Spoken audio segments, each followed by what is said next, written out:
Hey folks, it's Dennis Gray, show number 142 of the Australian Rock Show. Thanks for taking time out to listen in. However you listen in, we really do appreciate your ongoing support of the podcast. In the late 1980s, the Candy Harlots were undisputed kings of Sydney's underground music scene, and for a time were even dubbed Sydney's biggest live secret. This band were a massive part of my gig schedule back then, and I followed them to all parts of Sydney and beyond.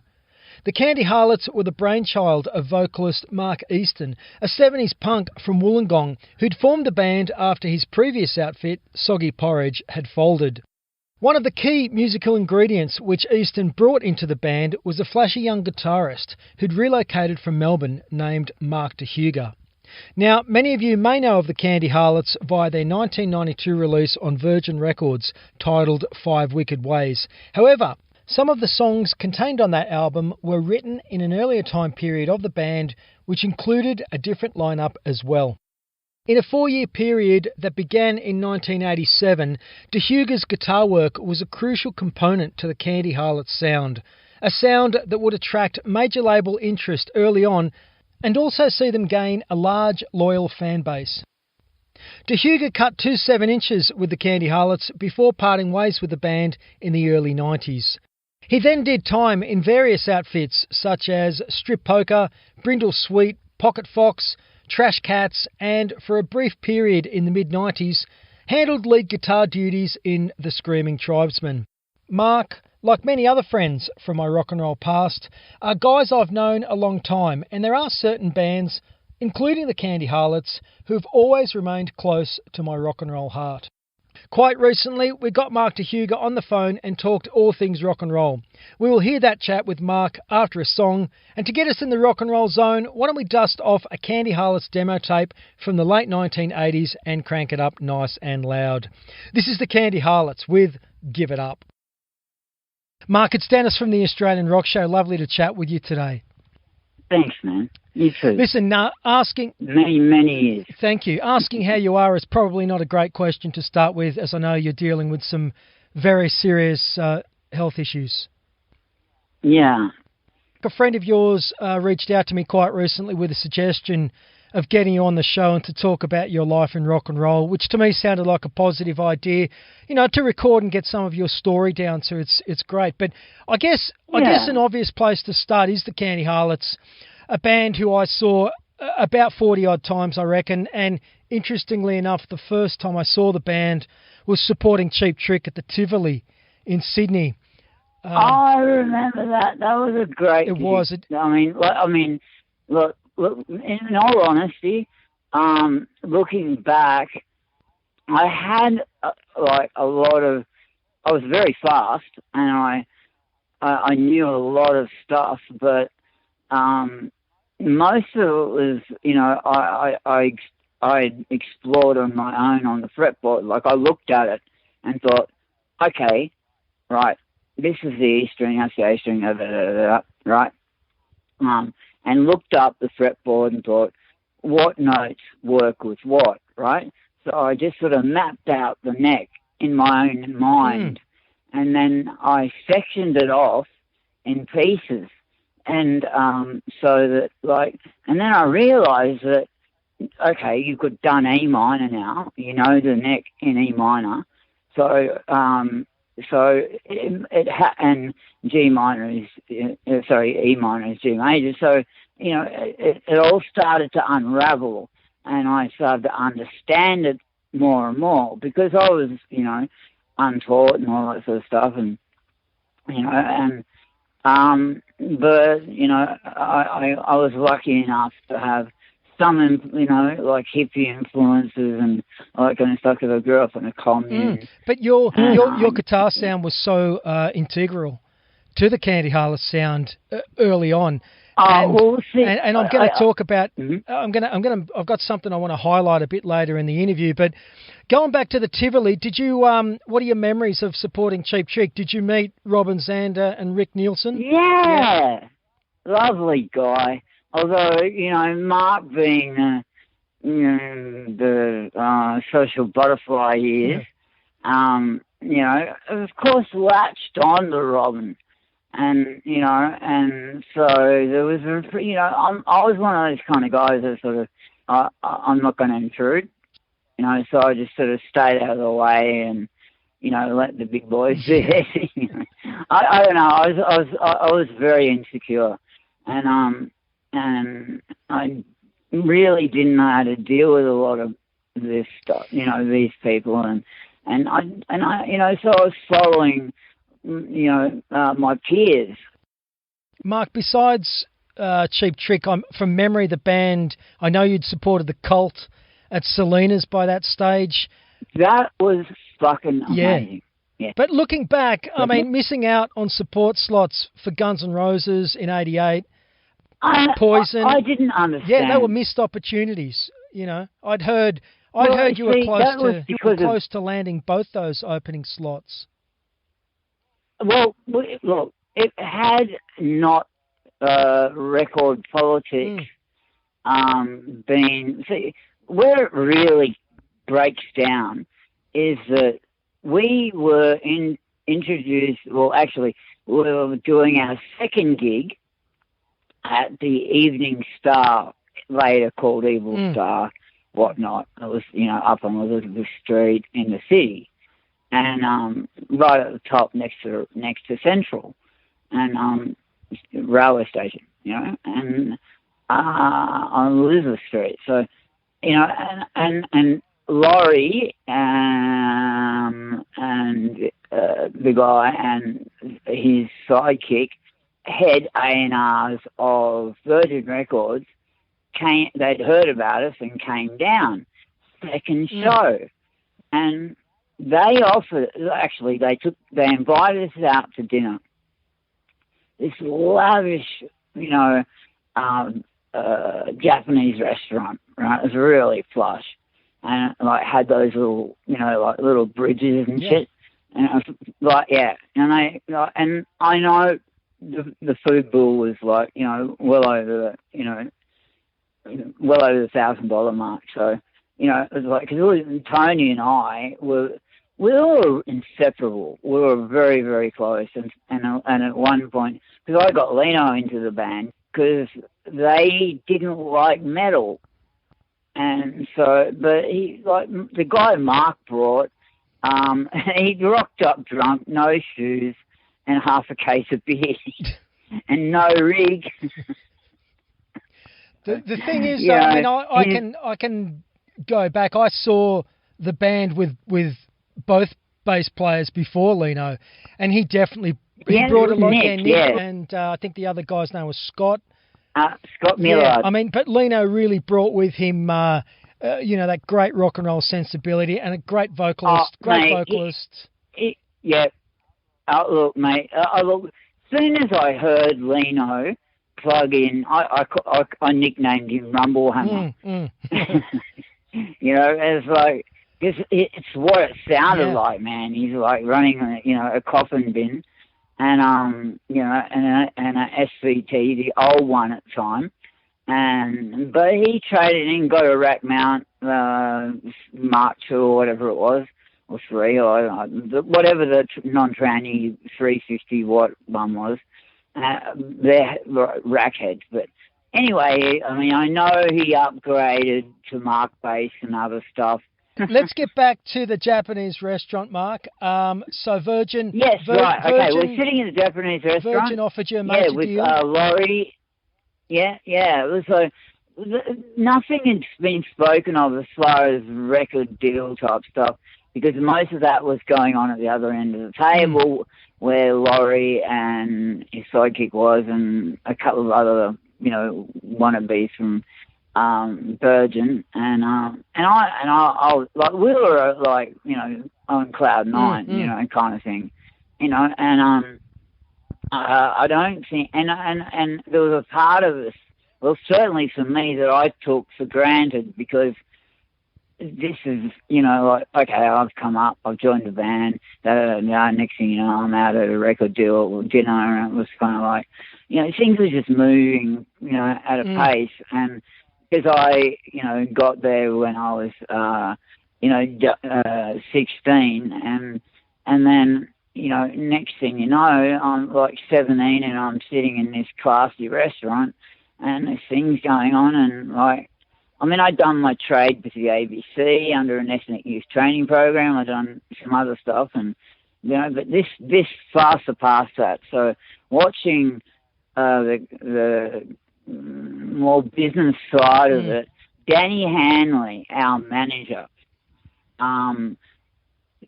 sat there, I assume regaling them with, how wonderful we were, and that anyway, a little bit more time went on after that dinner night, which was wonderful. And we all got on really well, meaning like the company and us. And see, nothing had been done record-wise, so as far as signing and solicitors and so forth.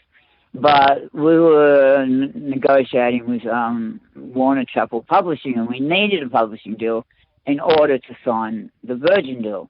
So John Bromwell signed us up. We all got 10 grand on the day, and it was like, wow, Christmas. So I went and bought clothes, as you do, and guitar shit. And, and that was wonderful. So that came out of that dinner, and then Danny goes and spends fucking like $5,000 that we don't have, right, in tick on his credit card or something, but charged us nonetheless. It was all about, lining up this music lawyer to rewrite the contract to suit us.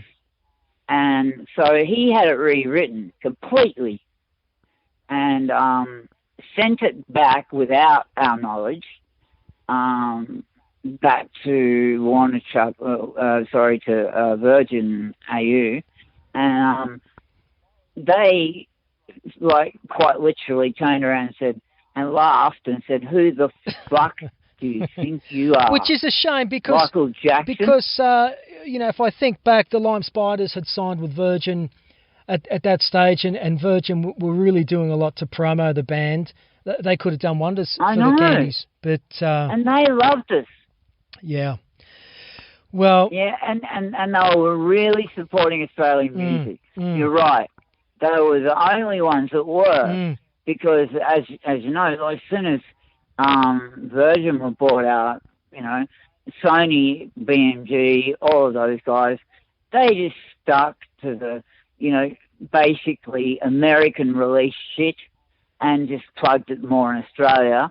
And the later on, the Shannon Knowles and the rest of it.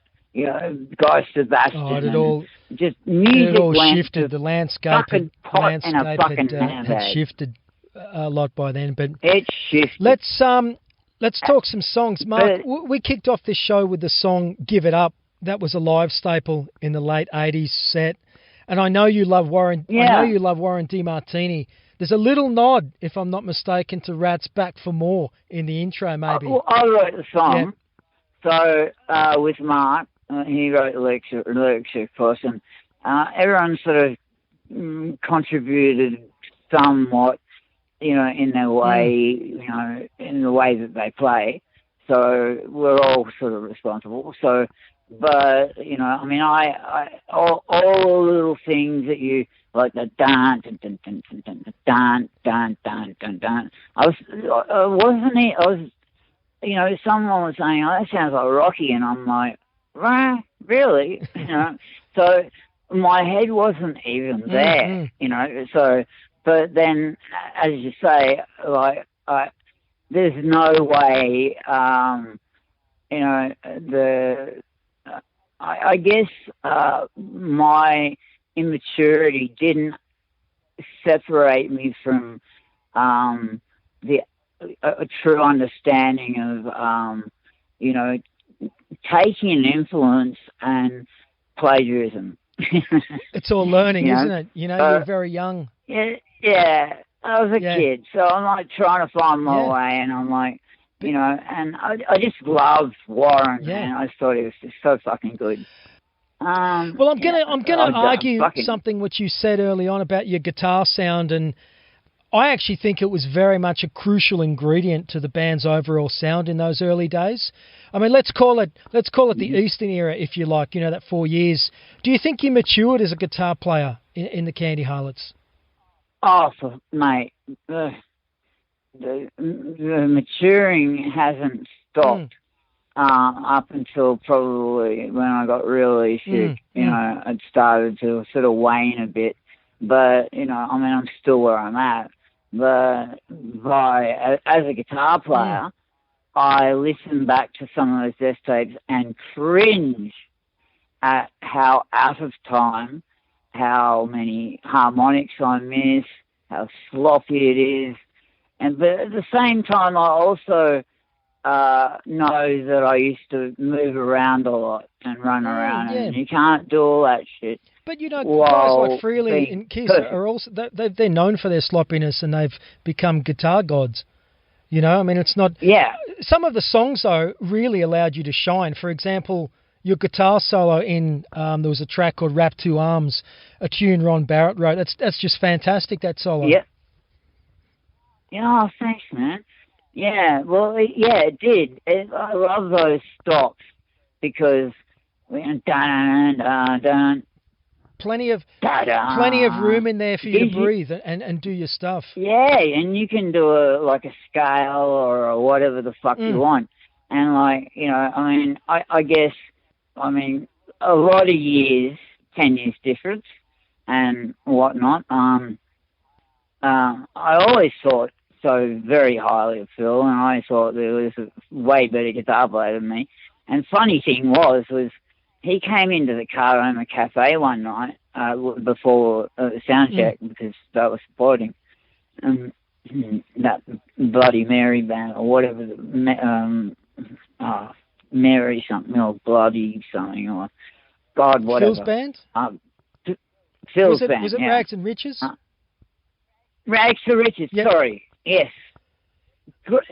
Great guitar player. I just thought, man, this can play, you know, and I'm like, you know, he was the only sort of, you know, player that I'd watch and I'd go, wow, you know, he actually swapped guitars with me.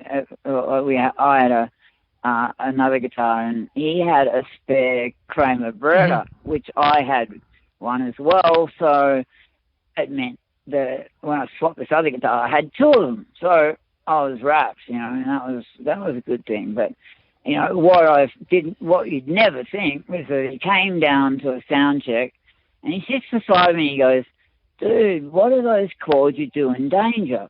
And he goes, those chords are so cool, the way you go. You got that bending, that dying, and I'm like, it's really easy, man. It's just like this, da-da-da-da-da-da. And he goes, right. And he's like, oh, that's fucking cool. And I'm like saying, yeah, thanks, man. You know, and that's really about the extent of Phil that I knew, other than I liked him, you know. I just mentioned Ron Barrett and Wrap Two Arms. Had you seen Ron in his former outfit, the Glam Savages? And how do you remember Ron Barrett as a musician? No, but I met him when he was. Okay. But I didn't see him play with him. I actually went round to Ruben's house, the guy who was the other guitarist. Yeah. In my opinion, you know, I chatted with him several times. Mark, Ron lived for rock and roll. He was a star. Have you got a couple of Ron stories you'd like to share? Well, there's a few. Oh, my God. He kicked a can of beer off the edge of a fallback wedge, and I don't think he realised it was full, but it was open, right, and it went straight up in the air and hit the lighting rig and came smack back down. And you wouldn't fucking believe it, right? A huge fucking stage, right? Nearly as big as Selena's. I can't remember where it was. And and this can lands upside down right on the vents where, like, you know, Marshall heads, how they got like a grill on the top behind the handle, right? Straight in. And I actually happen to have two heads there, so because I was always changing out gear because I worked in a guitar shop and I knew all the sales rep, so I could get endorsements with whoever I want. That's how I got the 8 BC riches. And I wish I'd never fucking met heroin because that fucked that. You know, that's like, you know, 30 grand worth of guitars, just poof. You know, but anyway, you know, I had the carryover, and, you know, he was playing a Gretsch through a crate amp, which is like a typical heavy metal amp. He got a great sound out of Gretsch, I thought. Oh, he did. Out through the Marshall, but not through this fucking thing, mate. It sounded bloody horrible, and I was feeding back, and I'm shoving more, and here I'm sitting on the ground in front of him, ramming more and more cotton wool inside of his guitar, trying to shut it up. I've got a good one. I remember I saw the band at the Cardoma Cafe one night, and we will talk about some live venues in a moment, but I think Ron had just shown up from work, and he went on stage in a suit, and I thought, that's a rock star. He's living it. You know, he just looks so cool in that suit. Yeah. And he was a star. You know, Ron was such a good man. Right? He never said nothing bad about no one. He, you know, I mean, he got caught up in the bullshit like everyone else, right? You know, he's not perfect. You know, and there was a lot of cliquey bullshit going on. You know, so, but he pretty much was really fucking funny. Yeah.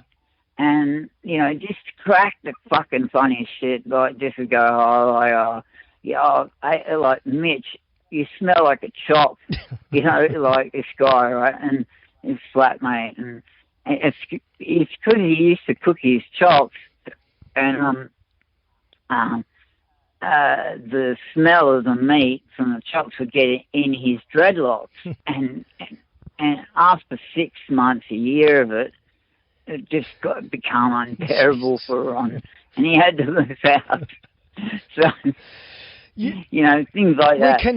Looking back at that time period, from a fan's perspective, I mean, the band had catchy, well-written songs, great players, great choreography as well. I mean, a flamboyant lead singer, all the ingredients were there to hit the big time, weren't they?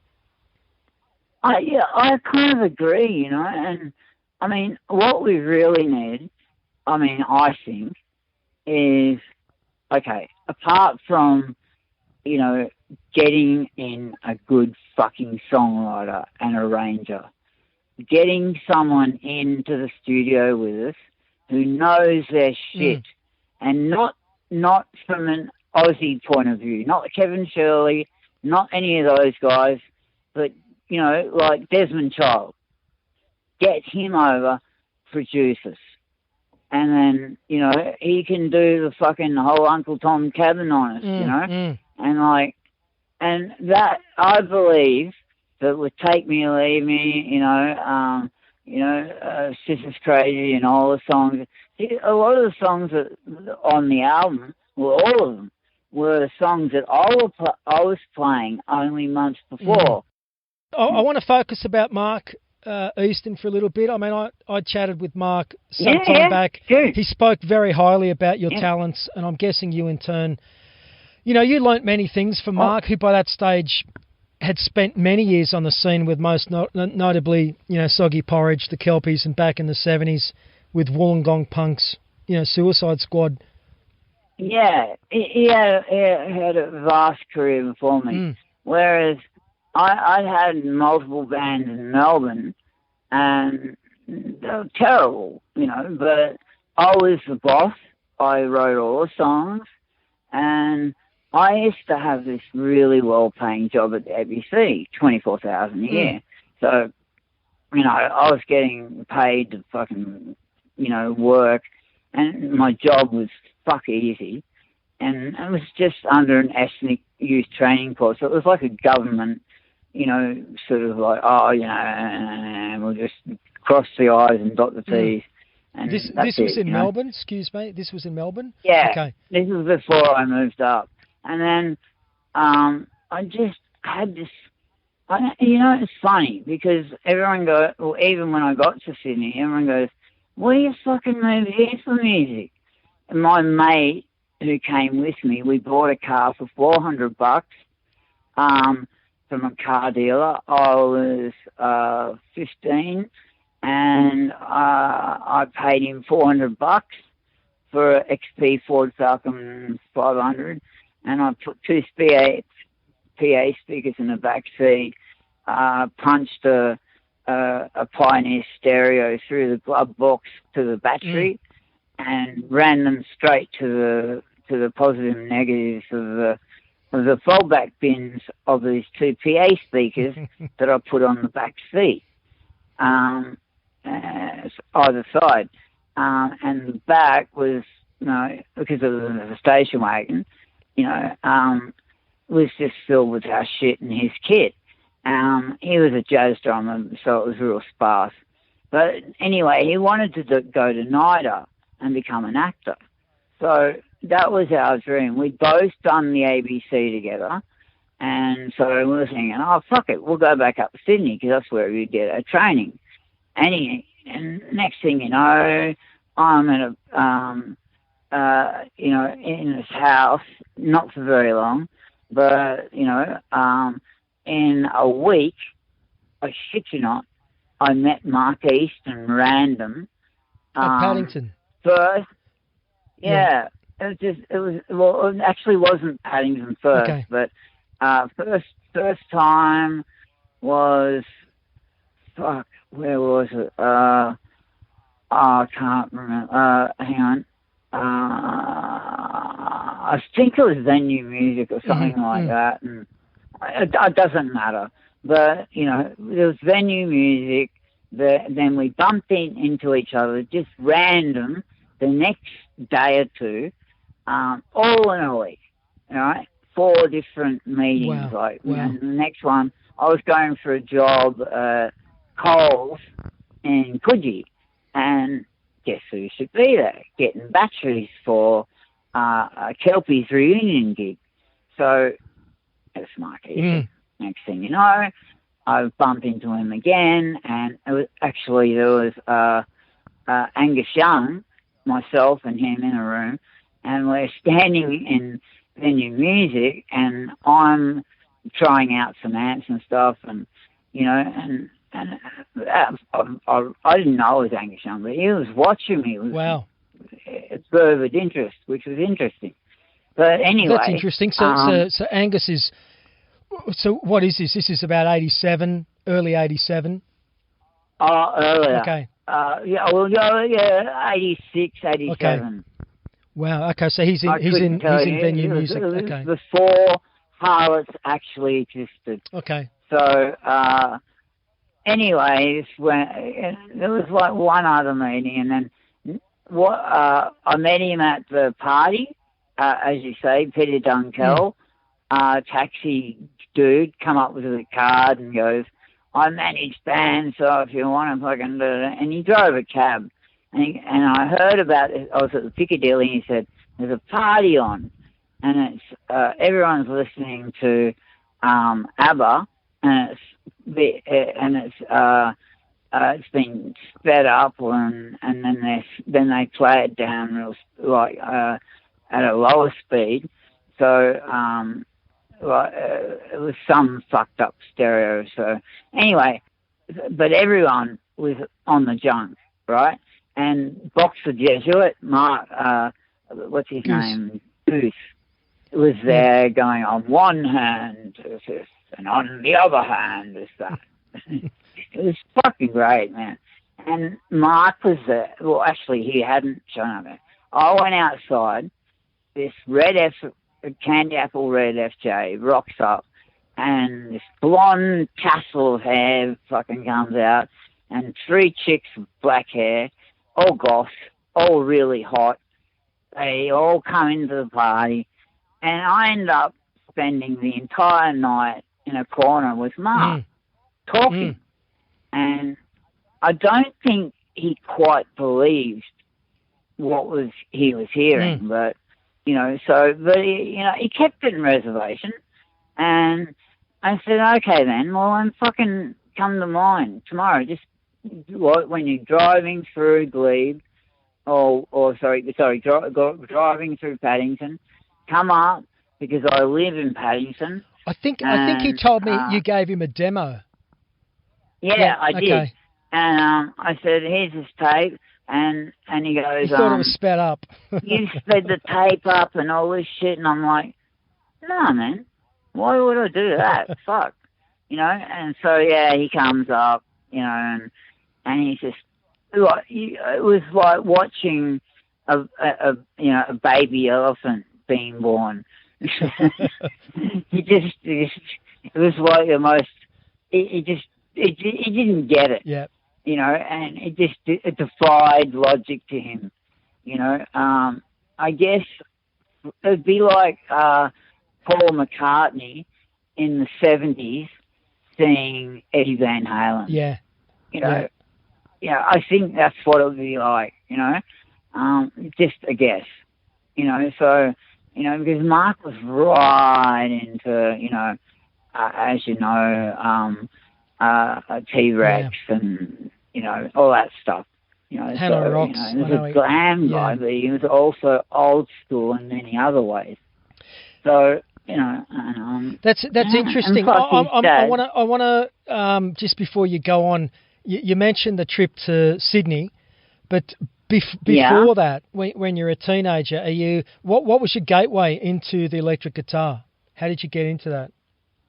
Oh, it was guitar. Yep. Oh man, way before all of this. My mum gave me and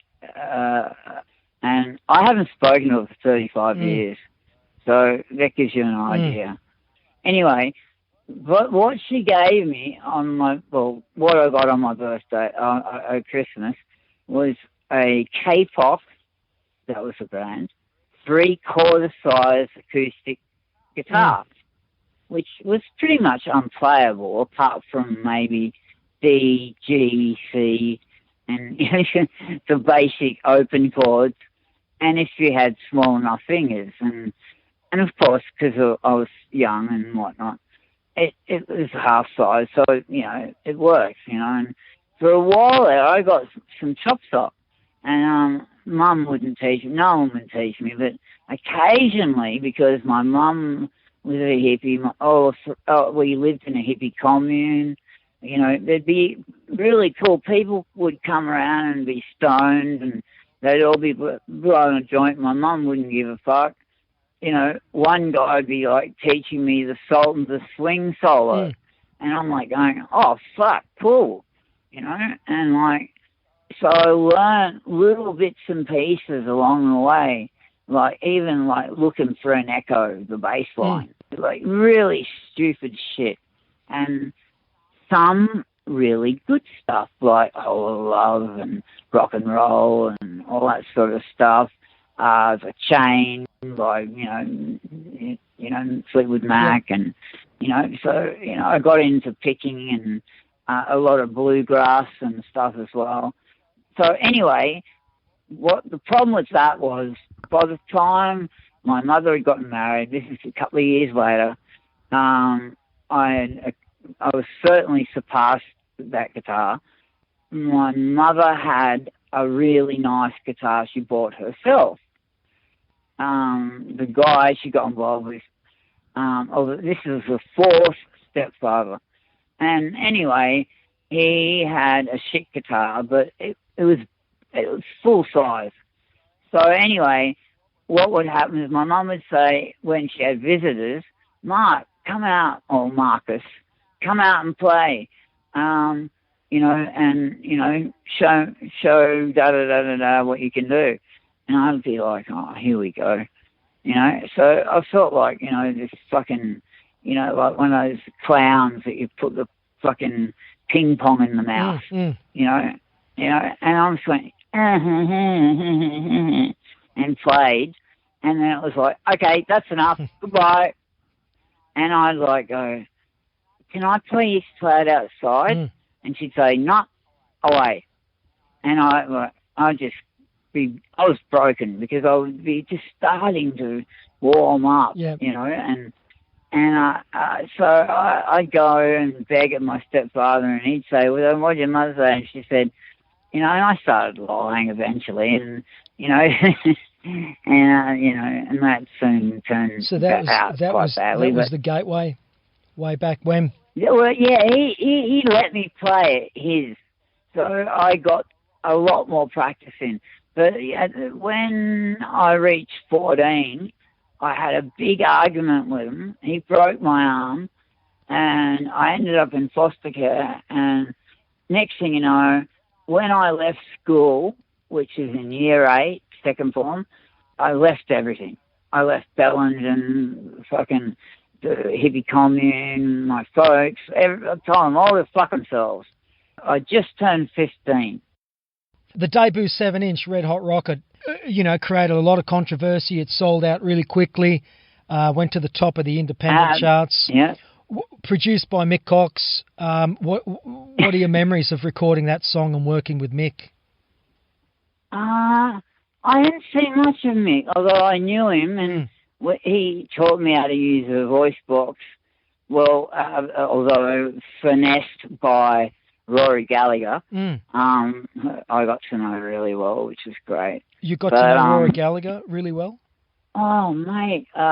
He on his Horden, sorry, not Horden, Animal Theatre show, I was invited for a backstage thing, and next thing you know, we just fucking hooked it. Wow. And so we got into venue music, and you know, they let us use the studio so we could, you know, and he told me how to wire pickups, and I'm like, fuck, you know, it was like my grandpa or my dad, you know, it was really cool. He was only there for a couple of days, but we bonded, you know. Wow, it's a good story. So that was cool. I had a few of those, you know, interludes with certain musicians that just, we, like, for instance, like, even now to this day, myself and Steve Williams are best friends, you know, like, you know, certain friends just stay because full stop. And, did you ever consider, Mark, just, even though it's expensive, just back then flying to Los Angeles or London or anywhere and starting fresh with new faces? Okay, I wanted to for so long. I got asked so many times and knocked them all back every time because fucking up my heroin addiction so bad. I fucking was a mess. So I went on methadone and I couldn't leave the country. So, you know, that put an end to that. That is my fault. I own that. So, you know, I fucked it. You know, I really fucked it. I should have been stronger, and I don't know why, mate. I look back and I think, you know, and the people that talk to me and people that talk to me then and now, you know, say, well, fuck, why? Man, you could have been, you would have, like, we offered you fucking, like, the guys from Enough's Enough offered me the Frigo's gig after, before Johnny Monaco joined.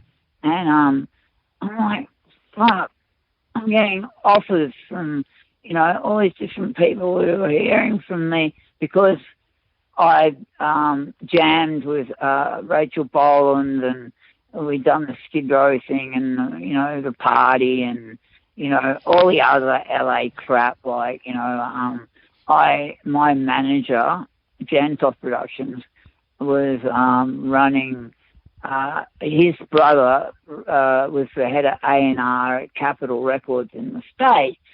So they, in tandem, worked together to bring, like, out Cheap Trick, everyone else. And, of course, Frontier Touring Company was the one on the blah, blah, blah, but the people behind it were other people, these, A&Rs and so forth. Artist recruiters, got a lot of clout, man. They say what goes. Sure. Yeah. Who goes on tour and who doesn't. So, yeah, I mean, to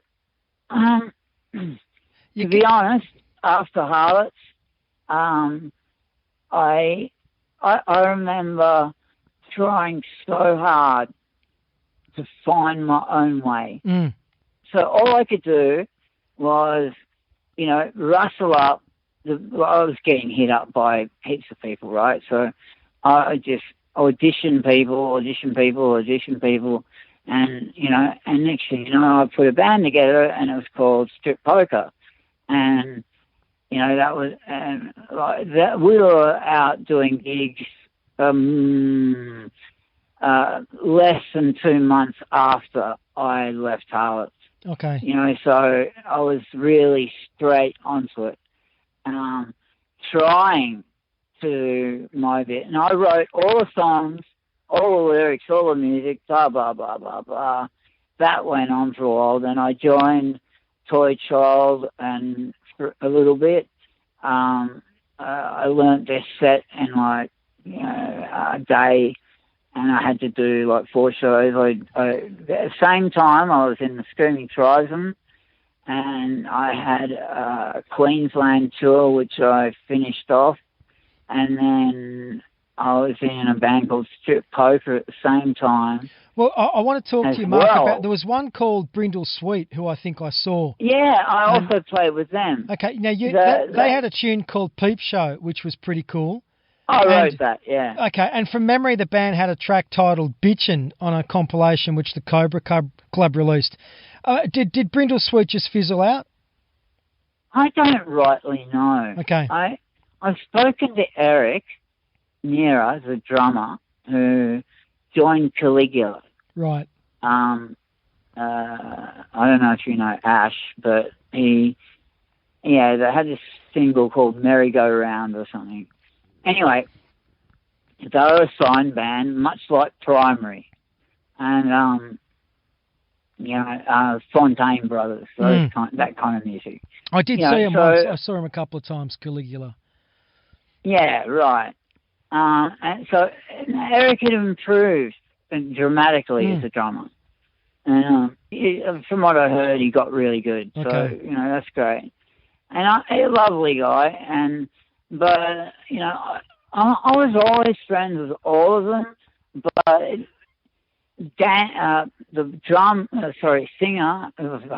singer wanted to basically recreate Candy Harlots, and I hated it. Yeah. Let's do fucking this song, let's do that song, and I felt like, and we got stuck into a Harlots support that I didn't know about. The bass player had booked, and really, I didn't know that. So you supported the Candy Harlots? Yeah. Wow. How was that? The Tom Club, and which is Caroma. Sure. Yeah. And I just was mortified. Wow, that's tough. No, because we had like 6 songs or a Harlot songs. Okay. 3 of them I wrote, right, and the other 3 I half wrote. But still doesn't matter because they ended off their set on Hot Dog. That is the last song I wrote, and we ended the set off with it, and we didn't know their song list, so... Yeah. Mark, 10 or 15 minutes ago, I think you mentioned the Screaming Tribesmen. I love those guys. What was that like? I loved them before oh man. See, I used to work at ABC, and we at the ABC recorded, I got sent to Sydney and recorded them at the at the St George Soccer Club, and I was just on maybe 15, 14. And I just went there to help run leads. But we recorded them for 2 days and 2 nights. And anyway, the end result was an album called Tora Tora DDK. And it's an ABC-only release. So you can only get it from the ABC stores. Okay. You can't just get it. Is that Hitmen or Tribesmen we're talking about? Hitmen. Okay. Yep. So you're talking about Mazawak, yeah. Mazawak, right. Mazawak, Jack Eisen on guitar, who is also Lime Spiders. Right. And other Tony stuff. Robertson, yeah. Yeah, you know him. Yeah, and like they had Mark Kingsmill on drums. Yeah, great lineup. From Gurus and everyone else. You know, but he played in the Tribesmen as well. Yeah. You know, it was a very incestuous group, like musically speaking. You know, like most guys knew everybody or had played with someone. Even I was in the Flying Tigers. You know, fucking hell, man. I didn't know that. Not for long. You were there. You're in the Flying Tigers. Okay, I didn't know that. Yeah, about 2 weeks, okay. But still, you know, it's just one of those things. I went to a couple of jams and, I'll join. Because I can't remember. I think it must have been after Harlots. So, you know, I don't quite remember. But I think it might have even been at the same time. But anyway, Harlots were you're in the Harlots, you can't be in any other bands. And I kind of thought that was a bit of a sucky attitude, you know. But at the same time, I also got the camaraderie of it and the gang-type influence. You know, you're a gang. Yeah. You know, no one fucks with you. All of you wear the same fucking leather jackets and wear the same air spray, or tapestry logo on the back of our denim jackets, you know, which would just be sleeveless, you know, on top of the leather jacket, you know. So, and a few of us had them. You know, I had one, and Mark had one. I think Lena had one. Well, that camaraderie, Mark, I enjoyed from a fan's perspective, and especially I used to love seeing the band perform in the suburbs outside of the circle of inner city acceptance, if you like. I mean, I mentioned Blacktown before, which was memorable, but there's another gig like at places like Geelong at the Bar One Club back in '89, lots of jaw-dropping and bewildered looks from the local Geelong punters. You must have relished that, you know what I mean, walking into a different environment from say the Hopeton, you know, not the Hopeton, but you know the King's Cross set. No. Yeah, I know exactly what you mean. Yeah. It's like, you know, playing in what's it called? South of Sydney. What's that? Not Wollongong. Wollongong. Wollongong. Yes, Wollongong. Newcastle. Yeah, places like that. Yeah. That's where we saw mouths drop. Yeah. You know, and yeah. Playing like to the Angels crowd. You know, that kind of stuff is what I'm talking about. You know. Oh man, we got on top of the Angels, and we got on, and even when we did a couple of the big supports there, you know, like. You know, that, you know, it would be like, someone, then Nick Barker, then us, or us and Nick Barker or something, then Mark Lazotte, then Angels, right? Yeah. Now, by the time we got on, which would be maybe the second or third band. Oh my God.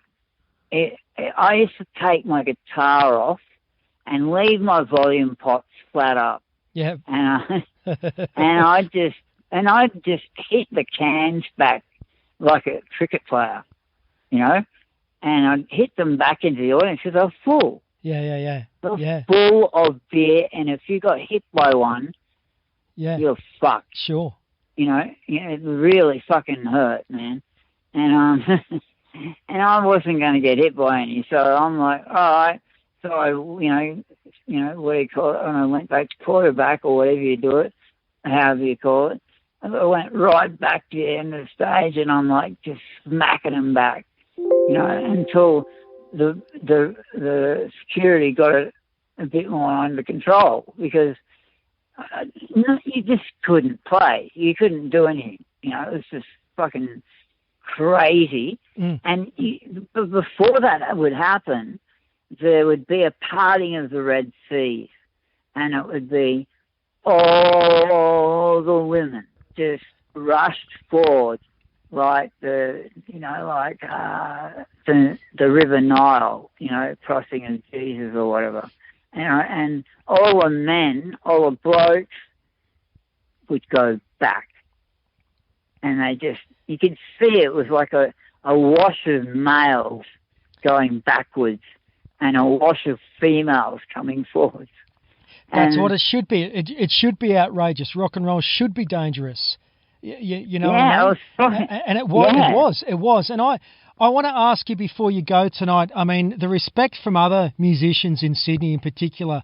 I mean, I remember seeing Angry Anderson at the St. James one night. Did you have, respect from other musicians who dug what you were doing? It's a tough question, I guess. I don't think many people really knew me. Maybe what the band were doing.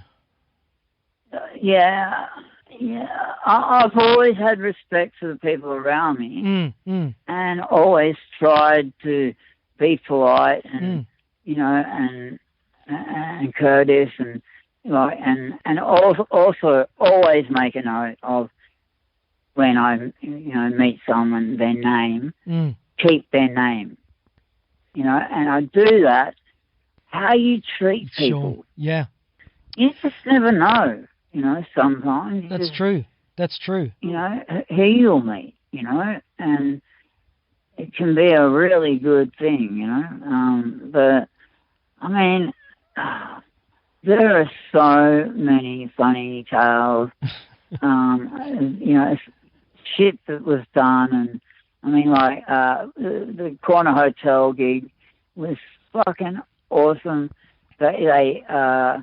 We went out to a nightclub after we played in Melbourne, and the owner of the Corner Hotel took us to a nightclub, opened it up for us, and gave us the VIP bar. So we're all up there drinking fucking, you know, top shelf shit. And we ended up back when that place closed. Well, actually, it went till after dawn, but we left, I don't know, before it got light, and we ended up back at the, I think because we had a gig on, went back to the Prince of Wales, and, the Corner Hotel, and the guy pushed the pool tables out, he fucking opened the bar up and said, "Guys, go for it." So here we are with about 15 chicks, and fucking, you know, and you can imagine what's going on. And you know, I sold t-shirts. I sold t-shirts that night. That did you? Yeah, at both gigs, at the Bar One Club in Geelong, and at the Corner Hotel. I did your t-shirt stand. Wow.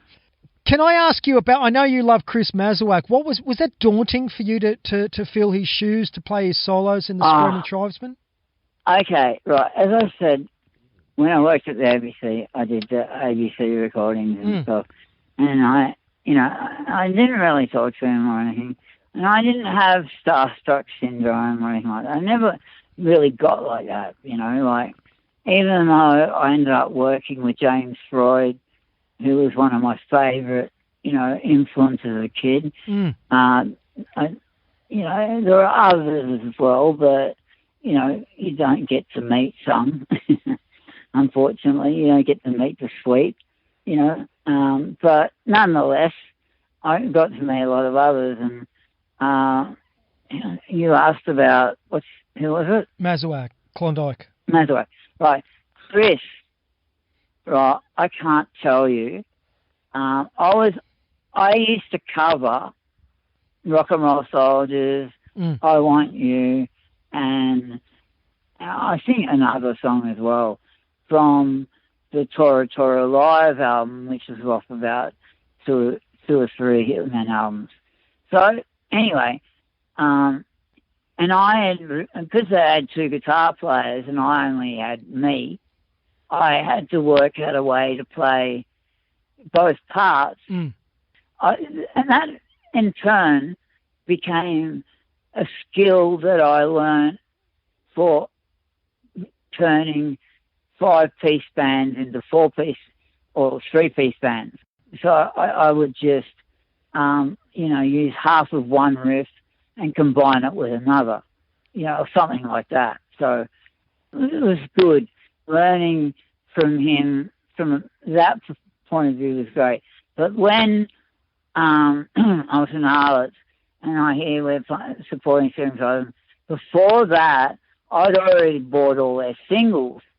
And I knew Chris Mazawak was in them, and I'm like, and I bought all their EPs and all that shit. And I just went, you know, right into them, you know. And next thing you know, we're supporting him, and I'm like, hi, Chris, and I'm, you know, yeah, Mark, blah, blah, blah.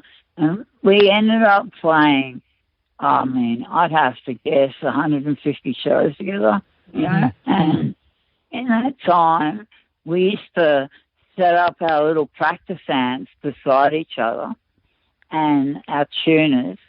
And he had a Charvel Model 6 and others. And I had my Kramer Beretta, and you know, we would just gas bag, and you know, he'd play like with 3 notes and be doing shit that I just didn't understand, and I'd be like, "Fuck." I don't know shit, you know, and he'd watch me and I'd be doing my elongated, really long scales where I go from the bottom of the neck all the way up to the top and down to the bottom in every different key. And he would just go, holy fucking shit. And I'd be tapping with 4 fingers and stuff. And he'd be like, you know, you're a freak. And I'm like, no, all I could hear was, I'm not worthy. I'm not worthy. Yeah, he's great. I've had him on the show and love digging into his career. But let me just hit you with something before we close up. Would it be safe to say, Mark, that after the Candy Harlots, your Gold Coast outfit called Dragonfly, who I guess were around 15-odd years back, are the band who seemed most destined for greater success? Absolutely. Okay. I don't think I saw Dragonfly, but there is one track which I've researched in the past couple of weeks called Cuts and Bruises, which is lifted off the band's EP Zero. Really, really strong song, and I think that's the one we're going to close out this show with. Were you the main songwriter in that band? What can you tell us about... Okay. I took 2 songs that I'd written on 4-track with Mark Burke. Now, the way he used to do it was I used to record my song, and then I'd say, just sing over the top of it, but using made-up lyrics, you know? And then what I would do would go through all those tapes and take out little pieces and write lyrics to them. So then I'd write all the lyrics out and then put it all together for him and then go, now sing it. And I'd created, you know, his basic melody ideas in little spots, which may be from another part of the song, but moved. And so I would say, remember that bit where you go, yeah, or something like that, and he goes, yeah, do da-da-da-da, just 4 notes, right? Do that, but instead of doing it where you're doing it down over here, do it at the beginning. So, before the song starts, yeah, I want, so the song comes in, yeah, I want, and where the I wanna is where the music comes in. So I'd teach him how that would go, and I would program the drums, and I'd spend fucking weeks programming my drums so they sounded like a real drummer, and never repeating the same pattern once. And it would take me sometimes 6 weeks to do the drums, and I only had a 4-track at first, then I had an 8-track, but occasionally I was able to get into the studio, but most of the time, I couldn't. So it's just a money thing, we just didn't have money to go and spend, $8,000 on 4 songs. Was there any label interest for Dragonfly, Mark? Yeah, man. Not enough. I think everyone up in Queensland is just, what was going on at the time, that Parkway Drive, that's what was going on. If we were doing music like that, we would have killed it. But it was kind of funny because Triple J loved us, and I was kind of surprised that, certain people really loved what we did.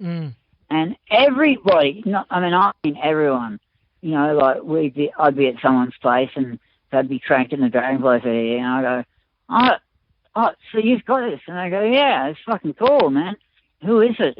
So it's a local band, I'm in. And blah, blah, blah, blah, blah. Conversation would start, and I go, I don't understand how there's universal appeal, but seems to be not enough. It doesn't generate enough. Holy fuck, this is fucking cool. It's like, yeah, it's fucking good. But that's it. Yeah, it's a common story though, isn't it? With so many great songs, which are just... I guess the point where people would ask me, so what's it like? And I said, sounds like what's missing today, mate. Yeah, it's a great answer. It's a great answer. Mate, we could keep talking all night, but I'm going to have to wind things up. Oh, looking back on your musical career, Mark, maybe you could just give me a couple of highlights. Tell you one thing. Couple of highlights. I want you to know this. I loved guitar so fucking much. I used to sleep with it. I used to go around a chick's place for something to eat, and I'd take my guitar with me, and I'd go to, and I'd say, oh, can I crash? And I'd say, yeah, the bedroom's in there. And they'd be pissed off because I'd be asleep wrapped around my guitar. What song or songs do you think define who you are, looking back? In Harlots? Just your musical journey. What do you think? What ones are you most proud of, do you think? I'd have to say my solo stuff, but there'd be specific songs. Heart Take Time. That's the last song, second last song on the EP. Falling, which is the last song on the EP. There's another one called The River. It's on on SoundCloud. In Harlots, if ever once it had been recorded and I had played it tight, and wasn't running around the stage or something, and it was recorded, I would say Give It Up, because it was a good one. But it is. and even Hot Dog to a degree, but not as much as Give It Up. I think that had more, heart and more to say, rather than, just shit, sex, It's a tough question. But Custom Bruises is the most diverse of the lot. Yeah, I love it. But if you really wanted to know, I would suggest to you, one afternoon, just put on all the songs that I have on SoundCloud, and you'll notice some are on acoustic guitar, some are on fucking drum machine and this and that, some me singing, some not singing, all that kind of stuff. And it goes through from the stages from End of Harlots all the way up through all the Shock Therapy stuff and the era of all of those recordings done all the way up until Dragonfly, and so there's a lot of diversity there. Of stuff too. Not all of it good, but, I think you'll find that you'll get a better idea of how diverse and how much I've wanted to reach into different areas of music. Mark, you are remembered by a lot of people, on the Sydney underground live scene, late 80s, who have a fondness for that time period in Australian rock and roll. Great memories of seeing the Candy Harlots live. And it's been wonderful to chat with you, and I do thank you for your time and allowing me to get some of your rock and roll story down. As I said, with many bands, but most notably with the Candy Harlots, you have left your mark, and that's a very cool thing, my friend. Thank you, brother. You take care. Okay, see you, mate.